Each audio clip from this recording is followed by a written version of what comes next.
Hi, and welcome to The Leader's Edge. When we think of the environment, climate change, and all of that, unless we are in the energy sector, we may think, well, what does this really have to do with me? Today, we'll be trying to answer that question, and we think it's timely given the utter devastation caused by Hurricane Melissa a month ago and recently concluded COP30, which for some, there might have been mixed results as usual. These environmental issues are not new, and sustainability should not just be a tick box that we need to do for compliance, but rather matters of real and growing consequence. And I will hand you over shortly to Georgia, who's going to bring on our guest, Paul Saunders, who is a disaster risk management specialist, and he will try to simplify some of this for us today. Before I do your awareness question, I invite you to think of climate change, environmental issues. We can liken that to the analogy of the boiled frog, whereby if you put a frog in cool water and gradually increase the heat, it will unfortunately sit there until it becomes too late for him to jump out. And my question to you is, how much like the frog do you feel right now? Are you feeling fine? There's nothing much happening, so we can more or less go on the way we are? And that is a one. Or 10, we must act now to save our planet, our environment, our land, our livelihoods. Wherever you are on the scale, just put a number. And with that, I'll hand you over to Georgia to get us started. Okay, wonderful, Emily. Thank you. It's a Monday morning again. And every time we come on air, I have to acknowledge all the people who show up for us on a Monday morning at 7. Paul Saunders is our guest. And we are happy to have Paul to talk to us today about environmental issues, so timely, as Emily said. Now, Paul is a true Caribbean man. Paul was born in Jamaica and he worked and lived in Trinidad and Tobago. He also works now in Barbados and lives in Barbados. And Paul has been in environment and disaster risk management for many years.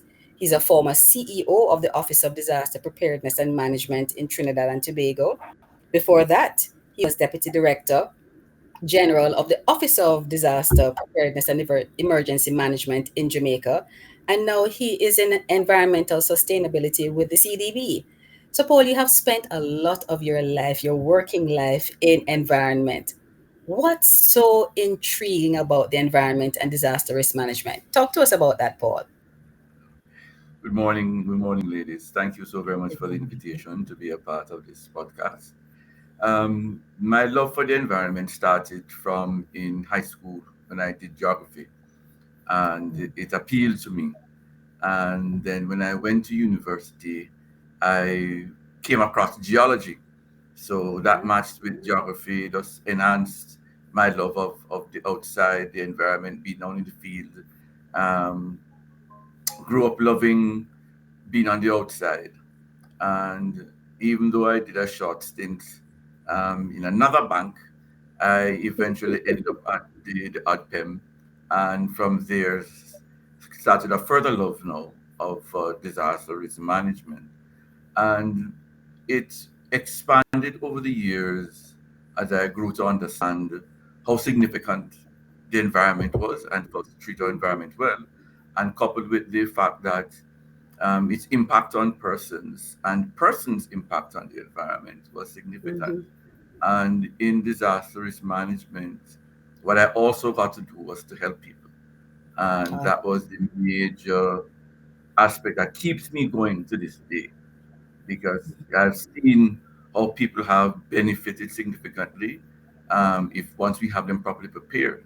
And conversely, I've sadly seen what happens when we don't prepare. So it mm-hmm. keeps me moving, it keeps me going. And I'm a people person. And, uh, it's all about the people at the end of the day. at the That's what end of the day. management, that's what environment is about. It's all about the people and the Mm-hmm. system at the end of the day. Mm-hmm. So, Paul, we're talking about planning for the worst and hoping for the best. I am a busy executive and I have my work to do, my regular work. What's my business about environmental concerns? I am running a company. Talk to me. Well, if you are a really truly caring exec and forward thinking, you would think about the environment, because where does your business sit? Your business sits in the environment. But I would also like to add the personal side, because we we tend to think sometimes um, outside of the individual realm, or to think, well, I'm just one individual, I'm just one business. What is a big effort? What's the big issue? Wow, my little business can't do anything. I don't impact much. But planning for the worst, or planning for significant impacts, is one of the major roles of the executive.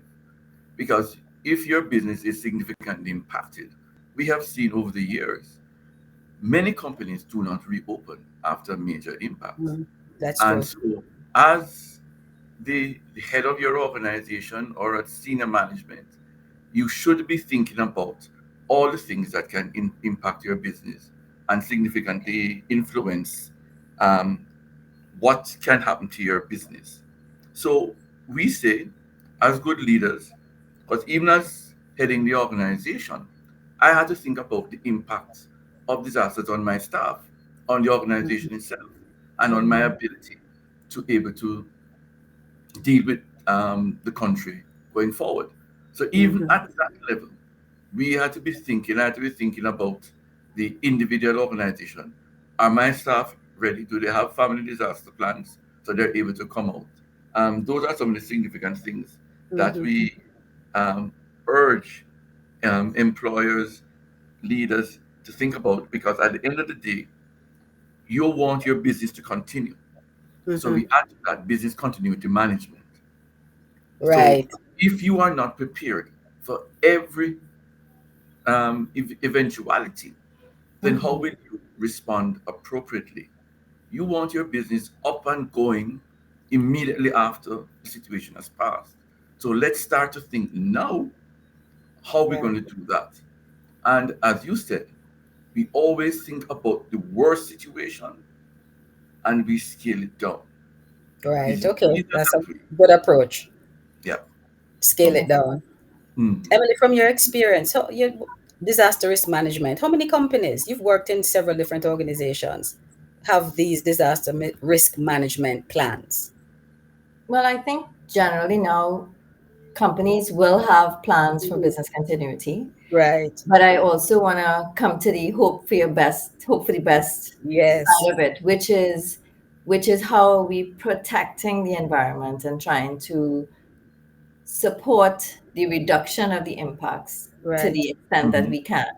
So yes, we can prepare for the worst, as Paul is saying, and scale it back, in terms of how, we there are budgets to think about in terms of Mm-hmm. how we can manage and how much we can do, but also how much are we doing to ensure that we have an environment that would Yes. be sustainable for Yes. all of us, because we contribute to the problem as much as we Yes. as we Every we single day. are impacted. Very good point. Right? So I think, Paul, from your side, when you think of it broader now in terms of environmental sustainability and all of that, because I think from companies, yes, we plan, but also what are we doing? Are we recycling? Are we Mm-hmm. dumping things that we shouldn't be Hmm. dumping? Are we waiting Mm-hmm. on the lowers or skirting on the edges because we can? Or do we just not think that what we are doing, like I mentioned, you might work in an office environment and think that, well, we don't really have much of an impact on the environment. So Yes. curious about how you think of that side of it, Paul, as well. No, that is very key. As I say, my love is first and foremost for the environment, um, working in the environment. And what I've learned over the years is that companies impact the environment, no matter how small. And I think we in the Caribbean and small island developing states like to use the mantra, oh, we are small, we don't significantly contribute to the impact of climate change. So, you know, we need the help. Mm-hmm. True, but um, the small companies or the small impacts multiplied by thousands become significant impacts. And Mm-hmm. one of the first things that companies need to do is to learn what is your environmental footprint, what is your impact. We generate waste.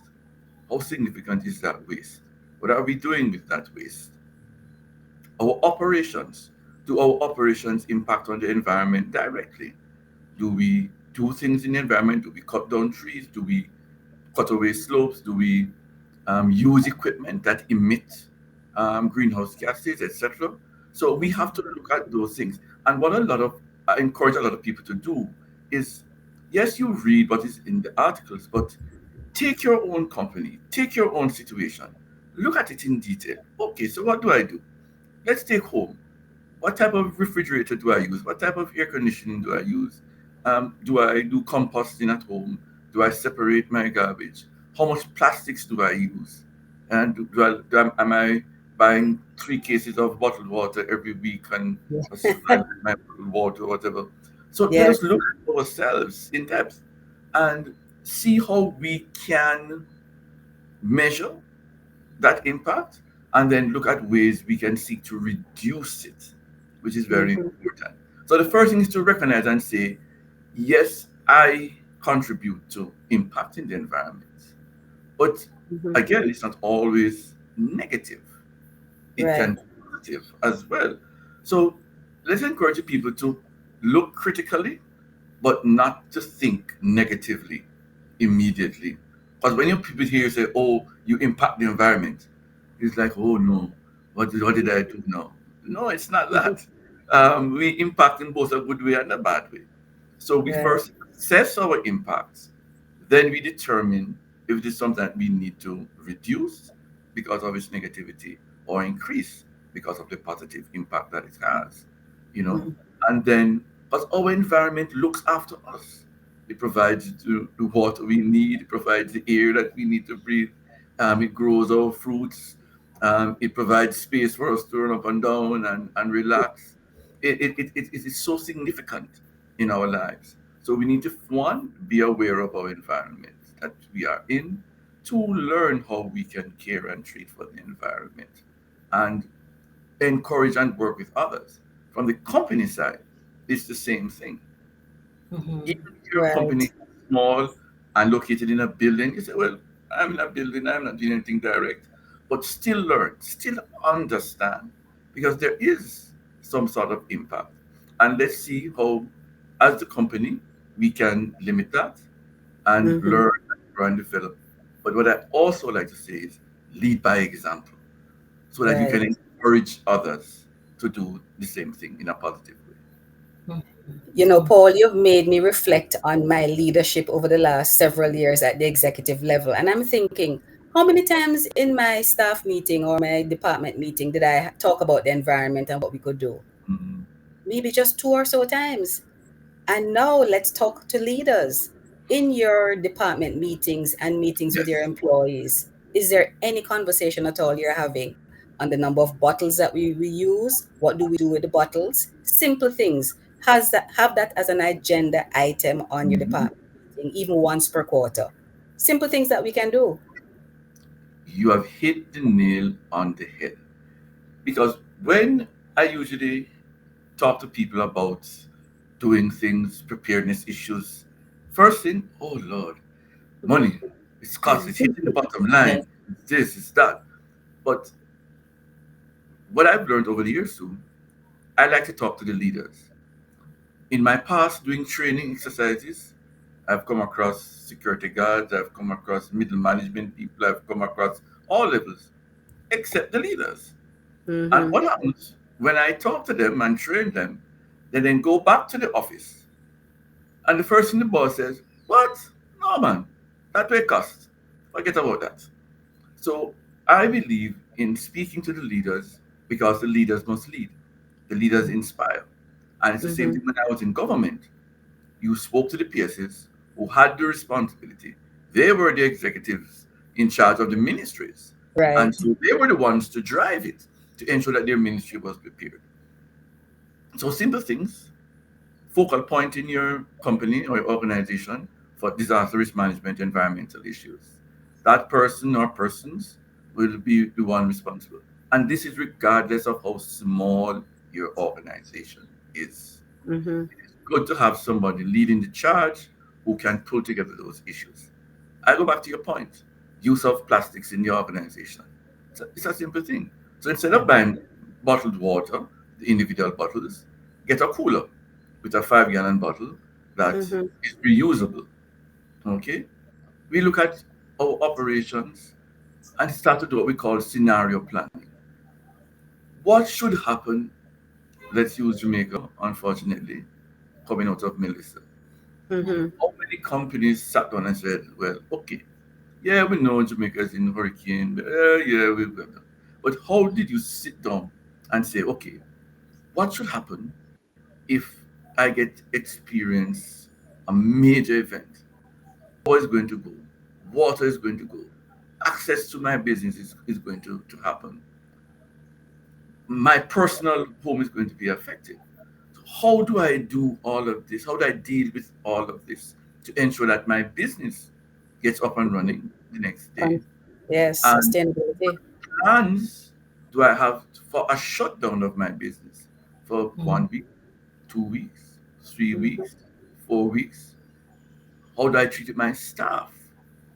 How do I treat my own family and my own situation in enabling me to go forward? Because as the leader, as the owner, you have the responsibility, unfortunately or not, of your own situation as well as your staff situation. And so we need to sit down and put the plans in paper, please, Mm-hmm. then practice them, test them to see how they work. So it's a continuous um, thinking, it's a continuous action. Every month at your staff meeting, let us review where we are at with this. Do we need to change anything? Did we upgrade the software? Did we back up the systems? Did we check the physical structure? Is the roof okay? Is the drainage around us okay? Because Mm-hmm. sometimes, to a very critical point, is while your physical location might be great, what Yes. about the external surroundings, access to my business? Is the drainage along that roadway clear?